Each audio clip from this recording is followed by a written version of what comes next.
My name is Samuel Williams, well, August Samuel, because of Spotlight. And I'm an actor and stand-up comedian. How I got into acting, I was like the kid that in a school play, like all the, you know what, I wasn't too fussed about being in a school play, but because I was like really bouncy in the playground, everyone was always like, Miss Sam should play this, Miss Sam should play that. So I used to like do the school play stuff, but then I never really did much acting outside of school, but I did like GCSE and A-level. But then I got into, I did uni because I didn't know what I wanted to do with myself. So I was doing a business degree. I thought it was versatile and I can like apply it to whatever I was gonna do, innit? And then I remember during my first term at uni, a man outside it was University of Greenwich, and outside the Cutty Sark station, a man was trying to sell me paintball tickets. So, and as a salesman, you need to find like a common ground. So he's like, hey, what do you do? What are you interested in? So I'm all like, yeah, I study business. He's like, oh, what company do you want to work for? I was like, I don't want to do that. He's like, what do you like to do? I was like, kind of like acting. He's like, yeah, I'm an actor. I was like, why are you chatting? You're just trying to sell me these tickets? He's like, no, for real. So this was back in like, just coming up to 2012. So he went on his phone and he showed me like his profiles, acting profiles. And then that's when suddenly I got his attention. I was like, oh wait, yeah, how do you do this, that? So he's like, you know what, join a casting website called Star Now. Because at the time, Star Now was free. So I hopped on it and I made my profile, and then they were asking, at the time I didn't know what a headshot was, so I was like, because I took a picture, innit? I just took a rag old picture, crap lighting, I just took a picture, slapped it on. They were like, yeah, headshot. So a girl called Jade, she went to my college and she studied photography. So holiday, I was like, can we do you know something called a headshot? She's like, of course. And we got the headshots done, and I was applying for everything. Like, I saw white Caucasian, I didn't care. I was applying. I was like, maybe they'll change their mind when they see me. But yeah, no, and they never got back to me. But yeah, that's how I got into it. So Nate and Jamie is a web series based on two friends. One's a ladies' man and one's an idiot. So I played an idiot. And yeah, Nate, how can I describe the character? Nate is someone that looks for validation. He looks to be the joy in the room, the fun one. He just always wants to be that guy. So he kind of comes up with ridiculous ideas and shenanigans to either get the attention of his friend and show him he's cool, or to get the attention of a lady to say I'm dateable. In terms of preparing for the role of Nate, I had the luxury of being given like creative freedom with the character, so I was able to give him mannerisms. So like, I'm very particular with kind of keeping it, especially if it's a web series, I kind of want the character to be consistent. So I was giving him little mannerisms and kind of choices of words he would use, etc. And what I used to do is during rehearsals, like, I would be Nate.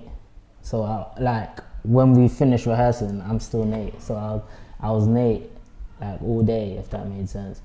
And I'd just be annoying everyone being Nate, and it kind of got me into the habit of being Nate when I saw my fellow cast members. So every time I saw them, I associated that kind of behavior. So that's kind of how I got into the groove of Nate. In terms of, I get asked a lot as a funny person, how do you play serious roles? And the irony is, I'm actually a serious person first.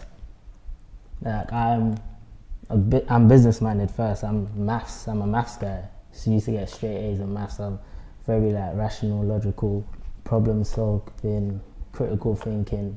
That's actually my forte before human creative. Like, my creative side actually came out later on in life. Like, when I was like 19, I actually started to explore that. But before that, my state I grew up in, you weren't gonna be no clown for no one. Do you know what I mean?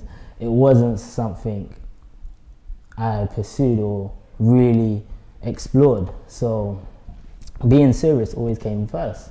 So in terms of roles, it's just a thing where I guess sometimes I'll do an audition and they may be like, oh no, but he will play the funny role better than the guy we got for the funny role. And you know what I'm saying?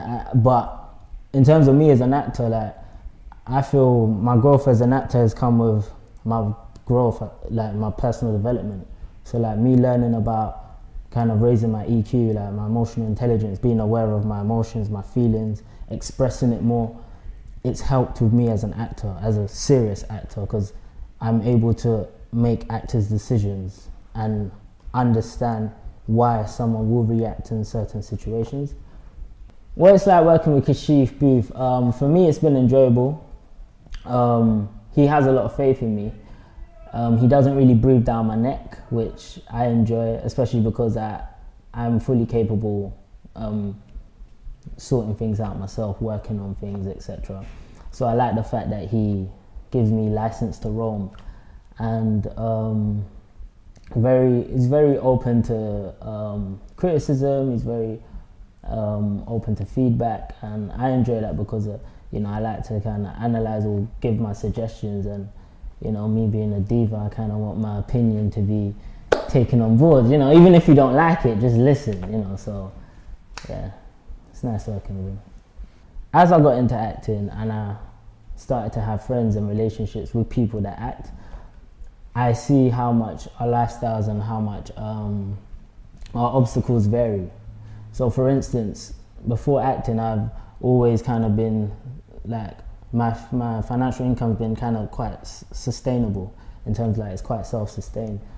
And I've noticed as a creative, you may not have that kind of knack for, do you know what I'm saying? In that avenue, you say? And what I've noticed is it can affect the decisions you make. And I do notice that those that feel the financial pressures may make decisions in their career that they wouldn't have made if they didn't feel that pressure to have money coming in. And I feel for me, ensuring I'm financially stable has given me the luxury to make forward-thinking decisions in terms of my career, in terms of my growth, not rushing myself in, branding myself in a certain way. So I remember I have like very long-term thinking. So I remember I was doing like voiceovers online, and I remember I didn't want to show my face because I didn't want to be branded as an entertainer. And every time my stuff got viral, this is gonna sound stupid, but every time it got viral, I stopped doing it because I knew in that moment I couldn't capitalize on a buzz. And me watching the kind of social media world, I've seen if a buzz comes and you don't capitalize on it, it's difficult to get it back.